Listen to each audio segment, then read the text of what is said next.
Praise the lord. దేవుని పరిశుద్ధ నామమునకు మహిమ కలుగును గాక.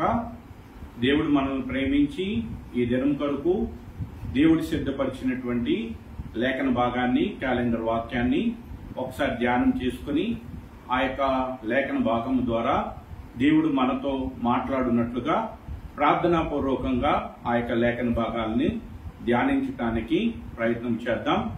ఈ దినం కొరకు దేవుడు మనకి ఇచ్చినటువంటి లేఖన భాగము సంఖ్యాకాండము 24వ అధ్యాయము 9వ వచనం. సంఖ్యాకాండము 24వ అధ్యాయము 9వ వచనములోని 4వ లైన్లో ఉన్నటువంటి లేఖన భాగం. 4వ లైన్లో ఉన్నటువంటి లేఖన భాగం, నిన్ను దీవించువాడు దీవింపబడును.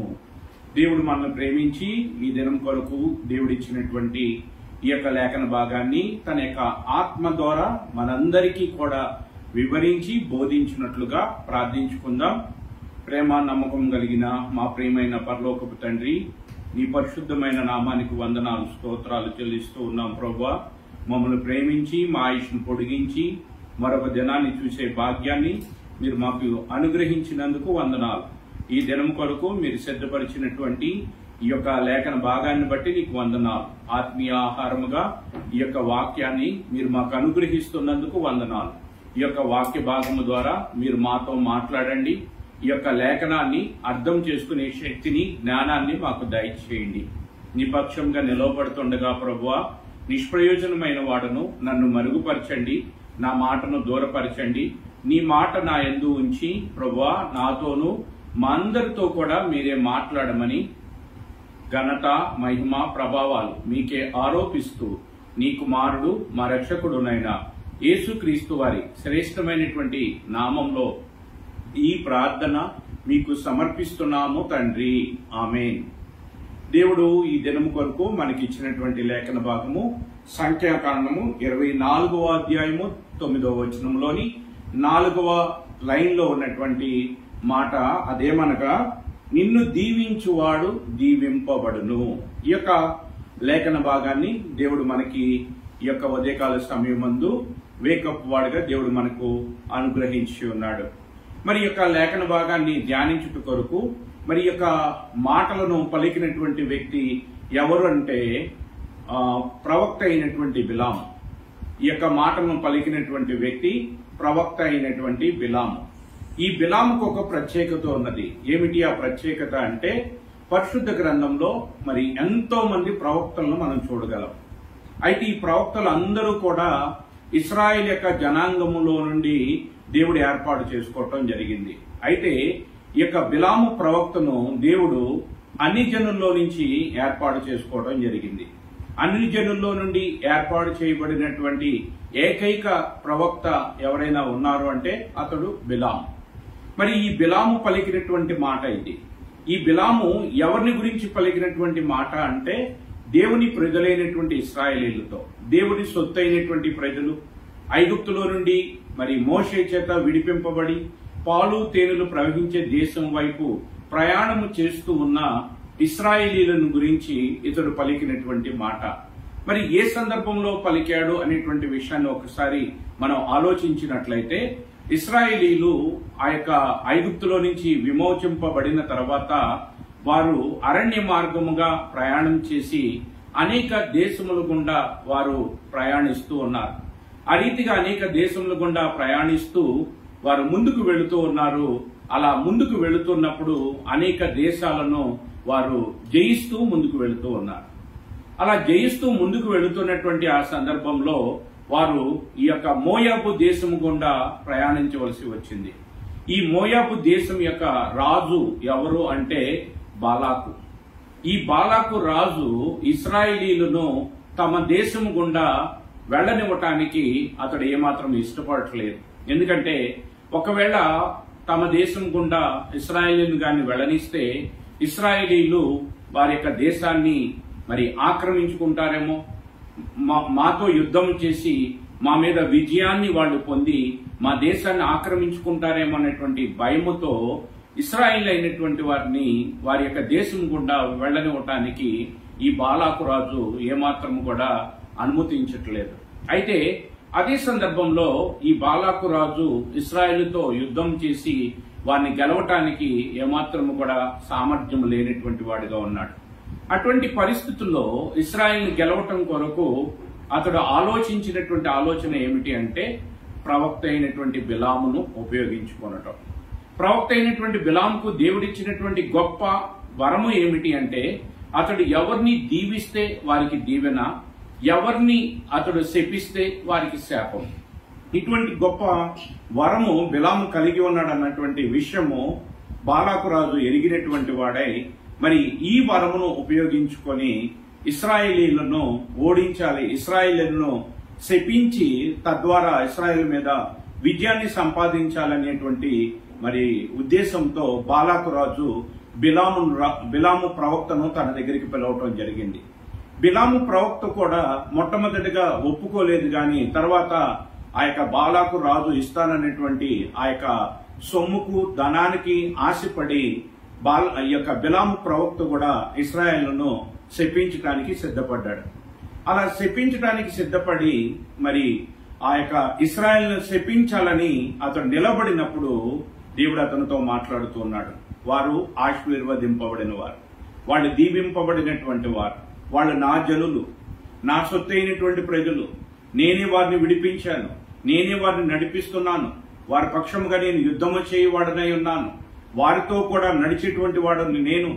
కాబట్టి నీవు వారిని ఏమాత్రము కూడా శపించకూడదు, వారిని నీవు దీవించాలే తప్ప వారిని ఏమాత్రము కూడా నీవు శపించకూడదు అని దేవుడు అతనితో మాట్లాడినప్పుడు మరి ఆ మాటలకు మరియు అతడు లోబడుతూ ఉన్నట్టే ఉన్నాడు. కానీ బాలాకు రాజు ఇస్తానన్నటువంటి ఆ యొక్క సోదె సొమ్ముకు ఆశపడి ఇశ్రాయేలును శపించాలని అతడు ప్రయత్నం చేస్తూ ఉన్నాడు. ఇశ్రాయేలును శపించాలని అతడు నోరు తెరిచినప్పటికీ కూడా దేవుడు అతను నోట తన మాటను ఉంచి ఆశీర్వచనమును ఆ యొక్క బిలాము నోట నుంచి అతడు నోరు తెరిచినప్పుడల్లా తన ప్రజలైనటువంటి ఇశ్రాయేలీలను ఆశీర్వదించినట్లుగా ఆశీర్వచనమును ప్రవక్త అయినటువంటి బిలాము నోట నుండి దేవుడు తెలియచేయటం జరిగింది. మరి ఈ రీతిగా బిలాము నోట ఉంచిన దేవుని మాటే ఈరోజు మనం చదువుకున్నటువంటి లేఖన భాగం. ఈ యొక్క లేఖన భాగాన్ని దేవుడు ఈ దినము కొరకు మనం సిద్ధపరిచి ఉన్నాడు. ఈ లేఖన భాగము ద్వారా దేవుడు మన జీవితాలకి కొన్ని విషయాలను నేర్పించాలనుకుంటున్నాడు. ఏమిటి ఆ విషయాలు అంటే ఇశ్రాయేల్ యొక్క మరి జీవితంలో దేవుడు ఎందుకని వాళ్ళని ఐగుప్తులో నుంచి విడిపించాడు, వారిని ఎందుకు కనాను దేశం వైపు నడిపిస్తున్నాడు అంటే ఇశ్రాయేలీల పట్ల దేవుడు ఒక గొప్ప ఉద్దేశాన్ని కలిగి ఉన్నాడు.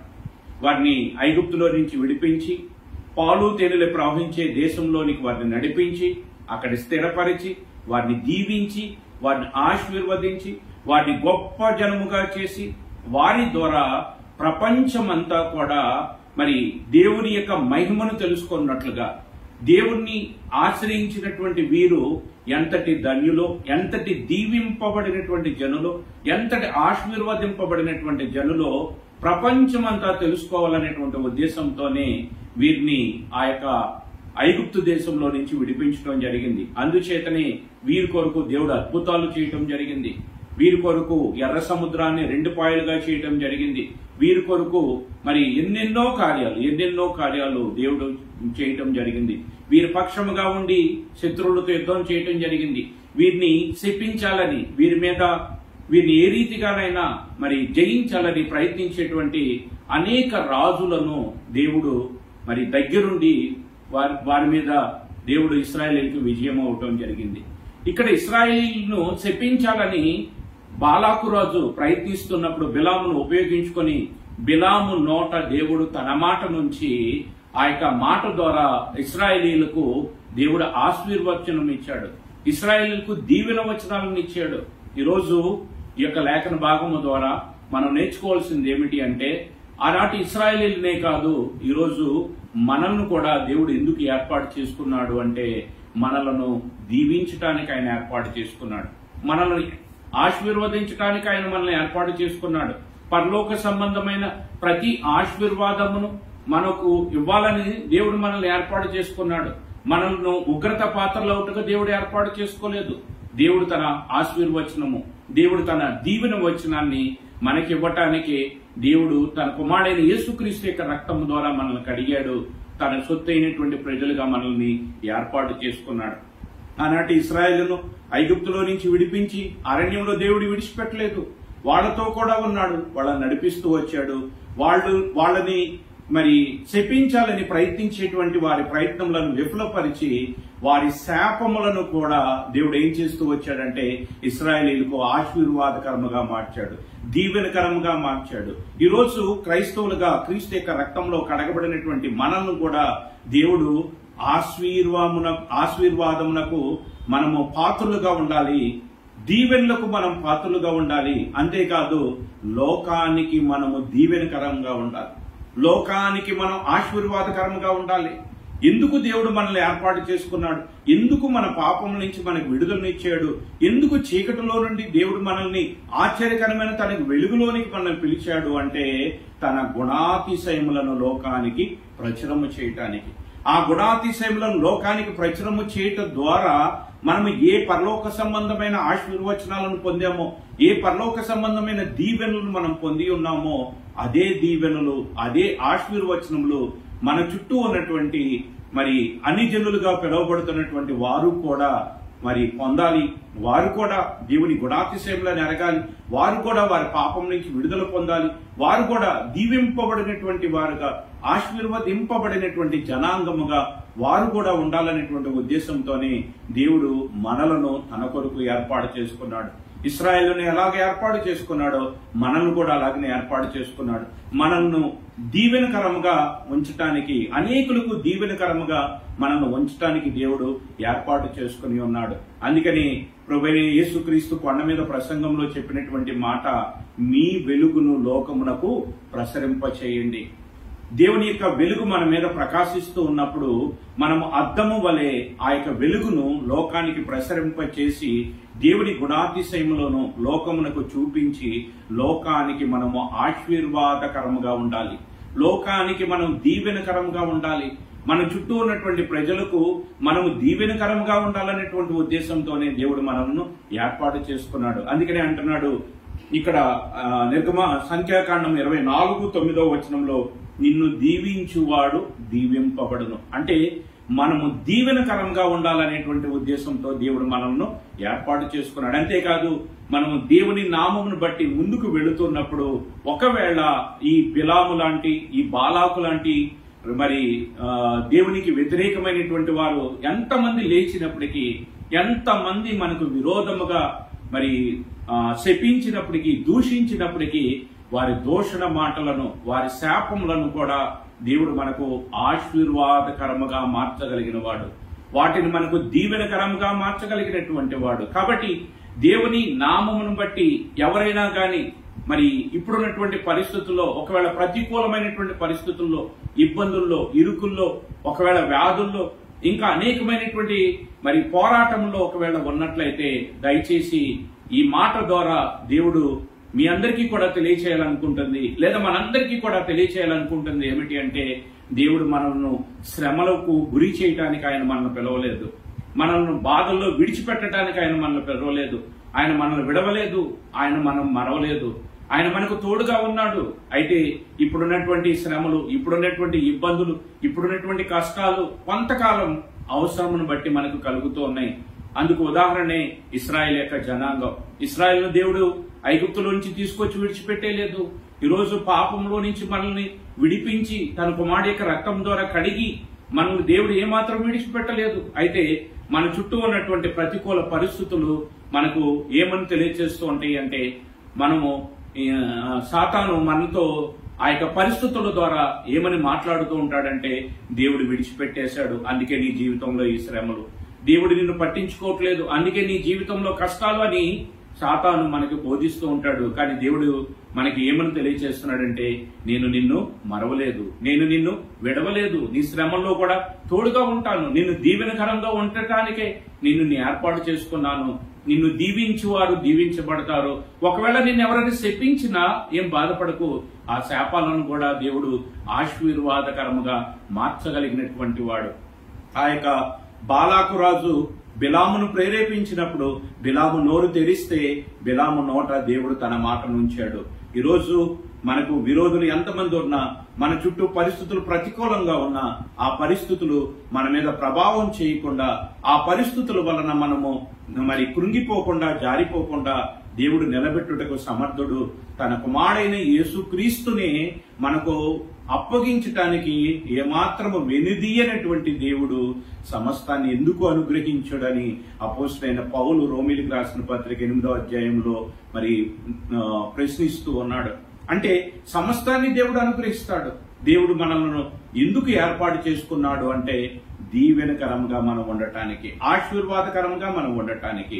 ఇశ్రాయేల్ ప్రజలను ఆ రీతిగానే ఏర్పాటు చేసుకున్నాడు. అందుకని ఇశ్రాయేల్ ప్రజలను గురించి ప్రవక్త అయినటువంటి ఆ బిలాము ఏమని ప్రవచిస్తూ ఉన్నాడు అంటే, నిన్ను దీవించువాడు దీవించబడును. దేవుడు మనల్ని దీవెనకరంగా ఉండాలని, ఆశీర్వాదకరంగా మనం ఉండాలని దేవుడు మనల్ని ఏర్పాటు చేసుకున్నాడు. ఇశ్రాయేలు పట్ల ఎటువంటి గొప్ప ప్రణాళికను కలిగి ఉన్నాడు, మన పట్ల కూడా దేవుడు అటువంటి గొప్ప ప్రణాళికను కలిగి ఉన్నాడు. కాబట్టి ఈ ప్రణాళికను అర్థం చేసుకొని దేవుడు మన పట్ల మరి దేవుడు కలిగి ఉన్నటువంటి గొప్ప ప్రణాళికను బట్టి దేవుడిని మనం ఆరాధిద్దాం. దేవుడు ఈ యొక్క మరి వాక్య భాగము ద్వారా ఎవరైతే శ్రమంలో ఉన్నారో, ఎవరైతే బాధల్లో ఉన్నారో, ఎవరైతే కృంగిపోయి ఉన్నారో, ఎవరైతే దేవుడు నన్ను విడిచిపెట్టాడని మరి నిరాశతో కృంగిపోతున్నారో అటు వారందరినీ కూడా ఈ వాక్యము ద్వారా దేవుడు బలపరుచునుగాక. నిన్ను దీవించువారు దీవించబడుదురు. దీవెనకరంగా ఉండాలని దేవుడు మనల్ని ఏర్పాటు చేసుకున్నాడు. కాబట్టి ఈ దీవెన వచనములను దేవుడు మనకి ఈ దినము తన యొక్క మాటగా, తన యొక్క వాగ్దానముగా దేవుడు మనకు అనుగ్రహిస్తున్నాడు. అంతేకాదు మనల్ని శపించి వారి శాపములను కూడా మనకు ఆశీర్వాదకరముగా ఆయన మార్చువాడై ఉన్నాడు. అటువంటి గొప్ప దేవుని కలిగి ఉన్నాం కాబట్టి ఆ దేవుని మాటను చేతబట్టుకుని ఈ దినము మన యొక్క దినచర్యను ఆరంభిద్దాం. ఈ దినమెల్లా దేవుడు తన కృపను మనకు తోడుగా ఉంచి ఈ మాటను బట్టి మనల్ని దీవించి, మనల్ని ఆశీర్వదించి తన మహిమ నిమిత్తము మనలందరినీ కూడా దేవుడు నిలబెట్టునుగాక. ఆమేన్. ప్రార్థించుకుందాం. ప్రేమ నమ్మకం కలిగిన మా ప్రియమైన పరలోకపు తండ్రి, ఈ యొక్క తండ్రి ఉదయకాల సమయం నందు మీరిచ్చిన ఈ లేఖన భాగాన్ని బట్టి నీకు వందనాలు. నిన్ను దీవించువారు దీవించబడునని అనేటువంటి లేఖన భాగాన్ని మా యొక్క జీవితాలకు ఆశీర్వాదకరముగా, ఆదరణకరమైనటువంటి మాటగా మీరు అనుగ్రహించినందుకు వందనాలు. ఈ లేఖనం ద్వారా మమ్మల్ని అందరినీ కూడా ఆదరిస్తున్నందుకు వందనాలు. ఇశ్రాయేలు యొక్క జీవితంలో మీరు ఏ రీతిగా తోడుగా ఉండి వారిని తండ్రి మీరు దీవిస్తూ వచ్చారో ఆ రీతిగానే మా యొక్క జీవితంలో కూడా మీరు తోడుగా ఉండి మమ్మల్ని దీవెనకరంగా ఉండటానికి మీరు మమ్మల్ని ఏర్పాటు చేసుకున్నటువంటి మీ గొప్ప ప్రణాళికను బట్టి నీవు స్తుతిస్తూ ఉన్నాం, నిన్ను ఆరాధిస్తూ ఉన్నాం. ఈ దినము మీరు ఇచ్చిన ఈ లేఖన భాగాన్ని బట్టి ప్రభువా నీకే వందనాలు, స్తోత్రాలు చెల్లిస్తూ ఈ దినం మీరు ఇచ్చినటువంటి ఈ వాక్య భాగాన్ని బట్టి నీకే ఘనత, మహిమ, ప్రభావాలు ఆరోపిస్తూ నీ కుమారుడు మా రక్షకుడునైనా యేసుక్రీస్తు వారి శ్రేష్టమైనటువంటి నామంలో ఈ ప్రార్థన మీకు సమర్పిస్తున్నాము తండ్రి. ఆమేన్. అందరికీ ప్రైజ్ ది లార్డ్.